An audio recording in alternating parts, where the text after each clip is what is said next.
Jeg er rigtig glad. Jeg synes, det var som sagt, der har været en rigtig god atmosfære herinde i dag, og det har været et fedt sted at holde en konkurrence. Jeg var sgu ikke sikker. Altså Peter Dupont var rigtig god også. Så ham, der vandt i går Sjællandsmesterskabet. Så nej, jeg vidste ikke rigtig noget. Jeg havde en god fornemmelse, det må jeg sige, fordi mit program det kørte rigtig godt. Men altså, det er svært at bedømme sig selv, ikke? Og jeg vidste sgu ikke rigtigt. Men jeg er glad for, at det kom ud, som det går. Yndlingskaffe? Det er sgu nok i virkeligheden en espresso med lidt sukker i. Og hvis det skal være, så kan jeg faktisk også godt drikke en helt almindelig filterkaffe med mælk og sukker. Det kalder de for en skyller hen på Sikkesager.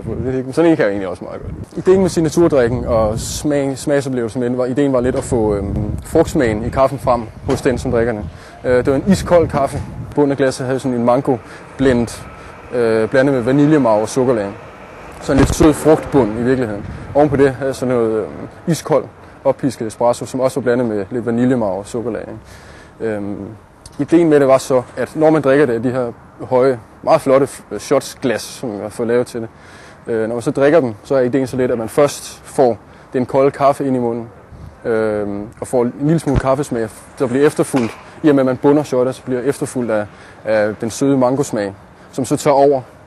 Og når den så ligesom aftager igen 30-45 sekunder efter, så får man så kaffesmagen igen. Så det giver sådan en god blanding af frugt og kaffe. Og det var sådan det, der var ideen i det. Og også derfor det var meget vigtigt, at dommerne bundede den, for ligesom at få den smagsoplevelse, som var meningen. Det eneste, jeg kan gøre, det er at gøre det bedste, jeg kan. Ikke? Og det synes jeg gjorde i dag, og det er også derfor, jeg havde det så godt med det, indtil prisuddelingen kom. Ikke? Og det mere kan jeg ikke rigtig gøre heller i Boston, vel? Så det vil jeg prøve. Og hvis det er godt nok, så har vi 3 verdensmestre. Hvis det ikke er, så havde vi 2, og så var det fedt. Ikke? Og sådan er det.